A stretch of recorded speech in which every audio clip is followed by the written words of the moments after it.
Hi, this is John. Welcome to Assessment Mapping 101. In our chat today, I'd like to talk to you about how to complete the process of mapping your assessment tool back against the unit of competency to ensure that all the unit components have been covered. One of the things that we see quite frequently is the assessment matrix process and the assessment mapping process being mixed up or confused.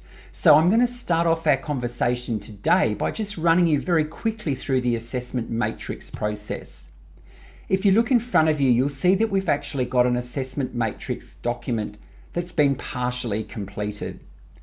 And you'll note on the left-hand side that we've cut and pasted the components from the unit of competency. So this part of the document is actually common to both the assessment matrix and the assessment mapping documents. And you can see that what we've done here is we've populated the elements, we've populated the performance criteria, we've populated the performance evidence, we've populated the knowledge evidence, and we've populated the foundation skills from the unit of competency. If I scroll back up, and we'll look at the right-hand side of this document. And the right-hand side of this document is where things differ from the right-hand side of the document in the assessment mapping process. So here we've got on the right-hand side, we've got our evidence gathering techniques. Under our evidence gathering techniques, we've got 4 subcategories.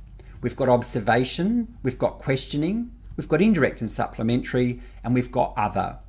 So under observation, we've got 2 ways that we can gather evidence. One of them is video recording or via electronic communication, and the other one is workplace or simulated environment. If you go across to questioning, you'll see here we've got verbal interview, verbal questioning before, during, or after observation, and we've got written questioning. We've got indirect and supplementary, which has got third-party reports, projects, workbooks or assignments, or a portfolio, which is a collection of work. So indirect and supplementary, just as an aside, is what you would be relying on if you're doing a recognition of prior learning or RPL assessment, if you're designing a tool for that. So then, once you've got all your possible methods for collecting evidence listed across the top here on the right, it is then a matter of going down your unit of competency line by line, so component by component, and then filling out all the possible ways that you can collect evidence for that particular component. So Performance Criterion 1.1 talks about the condition of the forklift being checked for compliance with WHS and workplace requirements for warning devices, manufacturer specifications, and nature of load shifting task. And you can see here, if you go across, you're listing all the possible ways that you can gather evidence. You can see here that you can record it or you can watch it, you can observe it. So both of those get a Guernsey. You can also ask questions about it. So you can ask verbal questions, you can ask it in an interview, or you could ask them as written questions. You could also get some supplementary evidence. So if this were RPL, you could go back and you could get someone to do a workbook or an assignment. You could get a third-party report. And you could also get some workplace documents that would also give you some evidence here. So then it's a matter of going through the unit of competency. So you go right down through the performance evidence, you go through the knowledge evidence. It's the same process. You go line by line. You'll see here this is a partially completed matrix. And so you'll see here that this has been populated, but we haven't yet filled this out. You then go and do the same thing with the foundation skills, and we'll talk a little bit later about foundation skills in the assessment mapping document. So I'm just going to scroll back up. So now what you've done is you've gone through the document and you've listed all possible ways that you can collect evidence for each of the unit's performance components. You then go through and choose the best 2 methods. And if you look at this document, you can see that the best 2 methods are going to be an observation type instrument, and it's looking like verbal interview or verbal questioning. So you've already got an approach here for putting together your assessment tool. So if you look at the pattern here, this is giving you 2 instruments. One's observation, which is to collect evidence on performance, and the other one is verbal questioning. So that would enable you to test underpinning knowledge. So the purpose of this document is this sits between assessment part A, plan part A, which is like a pre-planning document. You then do your matrix, and from the matrix you glean that information and you include it in the assessment plan part B, because basically this is going to give you your approach to planning your assessment. So you'll now see in front of you that I've put up a blank assessment mapping template, and you can see here that it does look a bit similar to the assessment matrix document. On the right hand side, however, rather than evidence collection methods, what you've got here is a heading assessments. And under this assessments heading, you list each of your instruments that you are going to be using for collecting evidence. And then once you've done that, it's a matter of going through line by line, and where a unit of competency component is reflected in either instrument, you put in the box the coordinate that refers to exactly where in each instrument the performance criteria or performance component is covered off. So it's a matter of the first step, it's a matter of going through and populating this document with the components of the unit of competency. And to do that, we go to the Training Government Australia site. So here we are, I'm in the web browser, so it's training.gov.au. We're looking under the National Register of VET. We untick include superseded data and deleted data, so we get current results. We put in our unit code, which is TLIF 1002. And you can either click search or hit the enter button.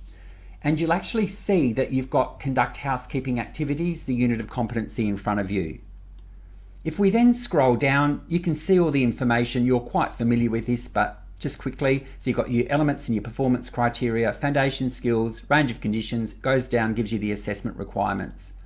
In order to perform the cut and paste exercise efficiently, what you would be doing is actually downloading the unit of competency in the Word document. And you can see here under the content field, there are two documents. One of them is the unit of competency and the other one is the assessment requirements. So you want to download both those documents.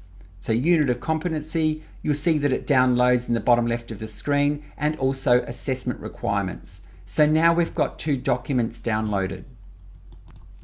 So what I've done here is using the split screen function on my computer. On the left hand side I've got the assessment mapping template, and on the right hand side I've got the unit of competency.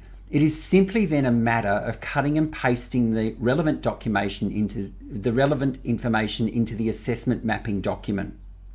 So let's do that. We'll start off with the unit code. So highlight the code, and here's a tip. Control-C will copy it, put it in the correct place in the assessment mapping document, and Control-V will paste it. Let's do the unit heading. So Control-C for copy and Control-V for paste. We then scroll down, we get to our first element. So we'll do the text, so Control-C. I do the numbers manually, so I'll do 1 full stop spacebar, and then I do Control-V for paste. And so what that then does is that puts that text in there for you. You then go through and do the performance criteria. So you highlight it, press Control-C for copy, and I do the numbers manually again, so 1.1 spacebar, Control-V, will paste it. So then performance criterion 2, you highlight it, copy it for Control-C, and then you put the number in, 1.2, hit the spacebar, and Control-V to paste it.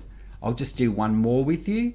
So highlight, this is 1.3, so put it in your mapping template, so it's 1.3, spacebar, and then Control-V. So you can see that I've gone ahead and I've populated the assessment mapping document with the elements and the performance criteria of the unit of competency. You can see there are all 3 elements here. It took me about 5 minutes. We're going to then move on to populating the performance evidence, knowledge evidence, foundation skills, and dimensions of competency. Before I do that, I just want you to note that in the unit of competency on the right-hand side of the screen, under foundation skills, it says that they are essential. It says the foundation skills essential to performance are explicit in the performance criteria of this unit of competency. This means that the foundation skills aren't presented to you in a pre-mapped table form as they are in some units. So what this means is that you actually have to go looking for the foundation skills in order to complete the mapping document. More about this in a minute. So what I've done now is I've just gone and got the assessment requirements Word document that we downloaded earlier, and I've put it on the right-hand side of the screen. So if we scroll down our assessment mapping template, we come to the performance evidence. So I'm going to scroll down to my document on the right hand side, and you'll see that there is an overarching statement about performance evidence. The first thing we do is we cut and paste that into the assessment template. So it's you highlight the text, Control C, and then Control V to paste it. We then go and we collect each of the pieces of performance evidence. So once again, it's just a matter of cutting and pasting. So that's the performance evidence done. The next thing you're doing is the knowledge evidence. So that's the knowledge evidence done. The next thing you're looking for is the assessment conditions. Once again, highlight, Control C, Control V, and they're done. In order to complete the foundation skills, because the foundation skills haven't been presented to you in a table form in the unit of competency, and there's this line in the unit of competency that talks about foundation skills that are essential to performance being explicit in the performance criteria, your job is to go through and find them. So let's start off by looking at the skill of reading. So the idea here is you put your foundation skill in. So we're going to look at reading skills. And what we do is we go and we look at the unit of competency and we go, okay, performance criterion 1.1, workplace housekeeping procedures are identified. Would that involve reading? It probably would. And so you list that performance criteria. What about equipment and consumables being selected in accordance with work area requirements? That would also probably involve reading. Specific procedures and resources for housekeeping activities in different parts of the work area are identified and followed would also involve reading. So that's the 1.1 to 1.3 done. The first element, each of the performance criteria do involve the element of reading. Let's look at element 2, which is monitor and maintain cleanliness and tidiness in the workplace. 2.1, initiative is used to continuously monitor worksite cleanliness and tidiness. Probably wouldn't involve reading. 2.2, housekeeping issues are raised with designated personnel in accordance with workplace procedures. Probably also wouldn't involve reading.